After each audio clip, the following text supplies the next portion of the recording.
And welcome back. We've been talking about rotational concepts. We are currently in our rotational unit for an AP Physics C class, but this also applies for a physics class as well.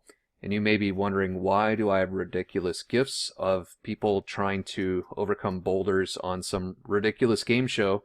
First of all, it's awesome. I love seeing ridiculous game shows. There are lots of Japanese game shows that are hilarious as well. I believe this one is from Thailand. In any case, I do want to ask the question though, do these boulders have momentum in a translational sense? And do they have momentum in a rotational sense? And I hope you can see that the answer is yes. Let me rephrase the question in a more user-friendly way. Do these boulders knock the guys backwards? The answer is of course, yes they do. And do they rotate the guys backwards? And the answer is yes to that as well. They get rotated. Not only do they get knocked back, but they get rotated back as well. That rotation is what we're talking about today. These boulders have something called angular momentum. Angular momentum is the rotational version of momentum. And while that momentum is applying a torque on a person over a certain amount of time, that's what we mean by angular impulse. So that's the rotational version of impulse. So that's our topic for today. Let's go ahead and talk through an equation. And so this is your equation. You have this on your equation sheet for AP Physics C Mechanics. And so let's go ahead and dive in. First of all, our main topic for today is angular momentum. L is our variable here that represents momentum. It is first and foremost a vector. That's why we have these vector symbols. That's what that means. And it is also what's called a cross product. I'm going to say a couple things about a cross product initially, but I'm also going to do an entire screencast just on directions with cross products. It turns out that these are all at right angles to each other. They're all in different axes. It's like an X, Y, and Z axis. So I will get to that later, but let's go back to this. We're talking about momentum represented by L. That's going to be the cross product of the perpendicular distance to the central axis here. So it's written as an R, like a radius. You could think of it as a displacement. It's going to be crossed with, and that is a technical thing that we're going to be talking, like I said, more about with momentum. And so this is our momentum vector here. I've written it out this way. I also wrote it out this way over here. This right-hand version over here is not on your equation sheet, but I just substituted in m times v for momentum over here.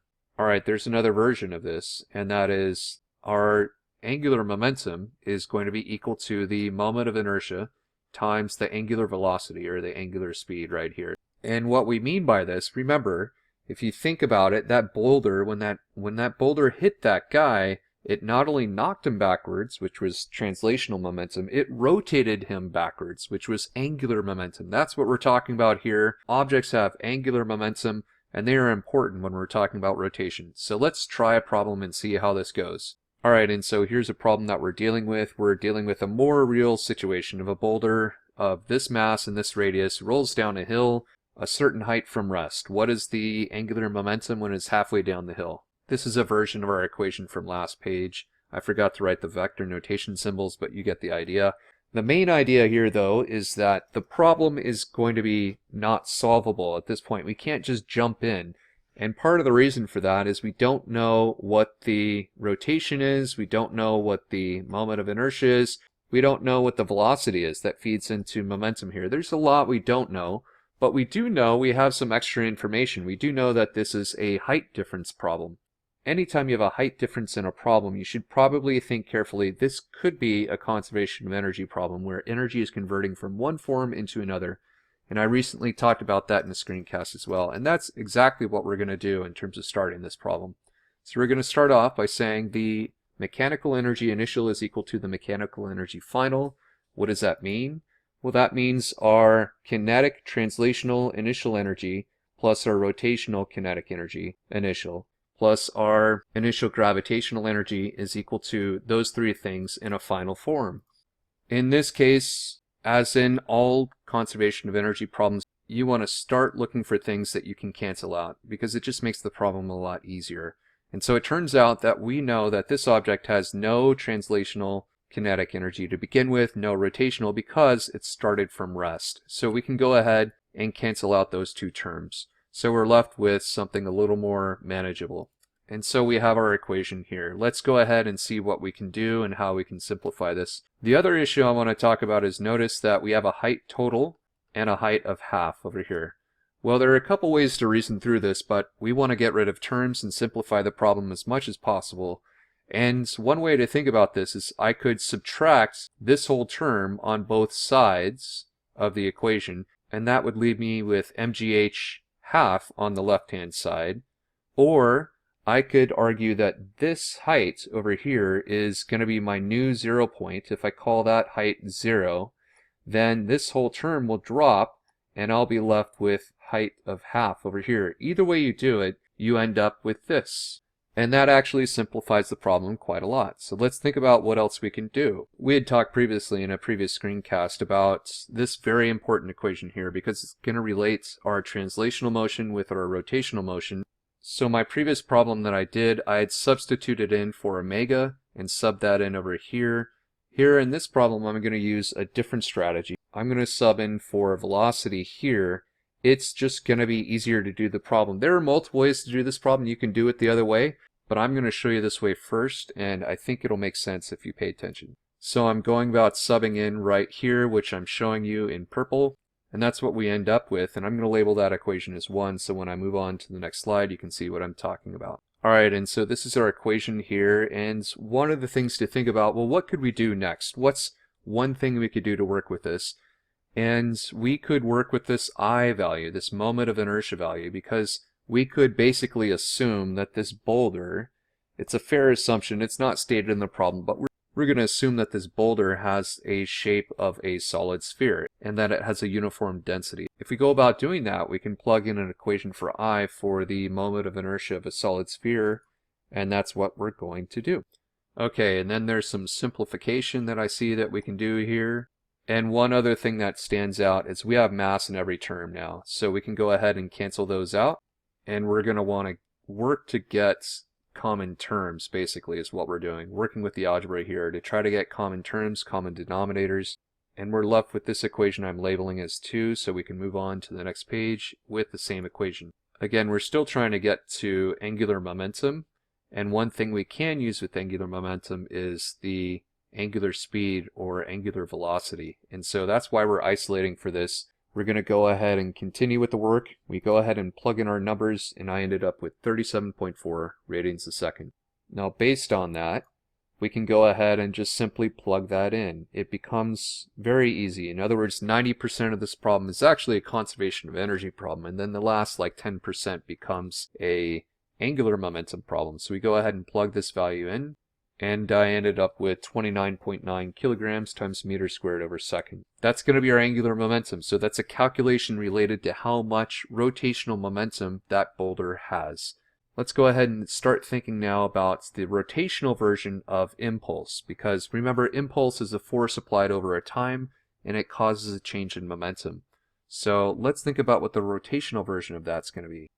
And this is the equation for impulse that's on your equation sheet. It's actually more helpful than what I had mentioned earlier. What I had mentioned earlier is this. This is easier to grasp the concept. So I think this is helpful in terms of being able to grasp the concept. We're saying that the impulse, the change in momentum, is equal to a force applied over a certain amount of time. Now the limitation of this equation is that we're assuming we have an average force, or a force that is held constant throughout that time. Well, what if that force is not held constant? Then you need to use integration with this equation up here. So this equation is not as easy to work with, but it's a lot more useful in terms of having varying forces. That's what we mean by a translational version of impulse, which is equal to the change in momentum for an object. This is essentially describing how this guy gets knocked backwards. So conceptually, the rotational version of impulse is going to be called, first of all, angular impulse, and conceptually it's just what you might imagine if you were thinking about the rotational version of impulse. So instead of force, we use torque, because torque is going to be the rotational version of force. A net torque applied over a certain amount of time is going to be equal to a change in angular momentum. This is exactly the rotational version of this equation over here, the easy conceptual one to think through. If you want a little more complex one that's a little more specific and doesn't assume a constant torque throughout, then you can use this equation over here. Alright, so let's go ahead and see how this is applied in a problem.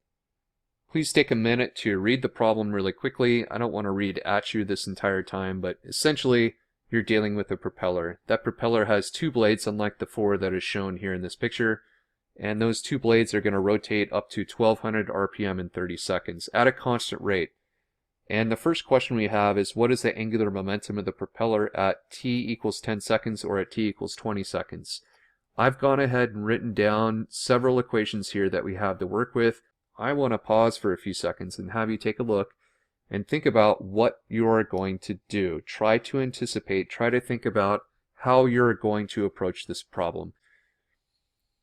Because that is solving physics, is essentially planning out your attack of how you're going to approach this problem. Okay, and so hopefully you thought about that for a while. Well, they tell us quite a bit of information. At 30 seconds, we know that this omega initial is 0.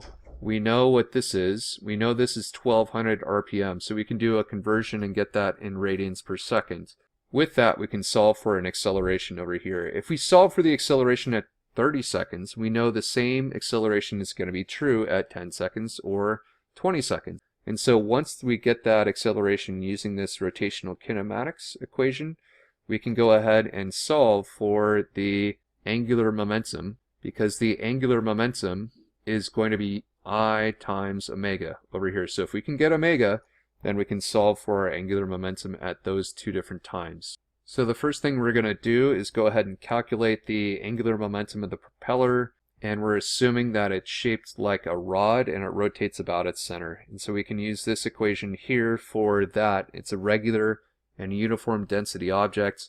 That's how we would go about solving it. Alright, next up, we're going to do exactly what I talked about. We're interested in solving for the acceleration over here. So first we have to convert at time equals 30 seconds. What is our angular speed or angular velocity? So that's what I'm doing here. Now we know everything we need to know to be able to solve for our angular acceleration. So I can go ahead and plug in my values. I ended up with 4.20 radians per second squared. That's the angular acceleration at 30 seconds, but it's also the angular acceleration at 20 seconds and at 30 seconds.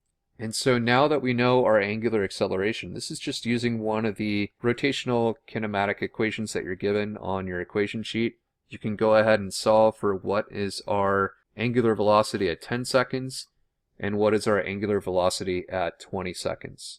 Based on that, we can get our angular momentum. Alright, and so going back to the equation that you were given earlier, we can go ahead, literally we just plug it in. We just multiply our moment of inertia times our angular velocity here, and you're going to end up with these two answers for 10 seconds and for 20 seconds.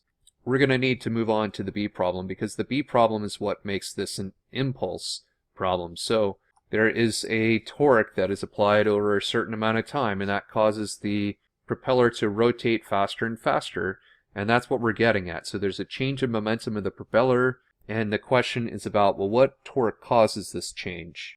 Alright, and so we're back here on this slide. I want you to think through what would be a rational way to attack this problem. Okay, one thing to think about, we definitely do need torque, right? So we're going to need to work with this equation. We already know what the moment of inertia is, and we already know what the acceleration is for this. So at this point, it's an easy problem. So we go ahead and plug in our values here, and we end up with that as our answer. This concludes the screencast here. I do want to point out that I'm going to be talking about a couple other concepts with this angular momentum. We're also coming to the end of our Introduction to Rotation unit for AP Physics C. So if you've liked the screencast, please listen to a future one. I will put up a link up in the upper right where you can see what our next screencast is going to be. Thank you for listening.